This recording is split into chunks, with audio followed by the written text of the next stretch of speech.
రైతు భరోసా విషయంలో ప్రతిపక్షాలు ఉన్నప్పుడు ఒకలాగా మాట్లాడి ఇప్పుడు మాత్రం మాట తప్పుతుంది అని మంత్రి తుమ్మల చేసిన వ్యాఖ్యలను కోడ్ చేసి కూడా బీఆర్ఎస్ వాళ్ళు ఆరోపిస్తున్నారు. ప్రధానంగా కౌలు రైతులకు యజమానులకు లింక్ పెట్టి ఇప్పుడు కౌలు రైతుల సమస్యలు పక్కదారి పట్టేలాగా చేస్తున్నాయని కూడా బీఆర్ఎస్ ఆరోపణ. అసలు కౌలు రైతు రైతే కాడన్నారు కేసీఆర్. మీరు ఎవడా కౌలు రైతు ఎవరిని గుర్తిస్తావా అన్నాడు.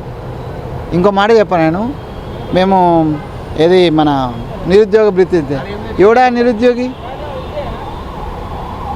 బేకూఫ్గాలు మాట్లాడుతున్నారు అన్నాడు. బేకూఫీ అన్నాడు ఈ మాట కేసీఆర్. మీరు మీడియాలో చెక్ చేసుకోండి. అది మన నిరుద్యోగ భృతి అని అంటే బేకూఫీ అన్నాడు. మరి మేము ప్రకటించి మేము అన్న 3 రోజుల తర్వాతనే 3016 ఇస్తారని డిక్లేర్ చేసిండు. సరే ఏందనంటే ఇది అంటే గడియకొక్క మాట, కడప దాటితో ఒక మాట, కడప లోపల ఒక మాట వాళ్ళకు పెట్టినది. మేము మాట తప్పే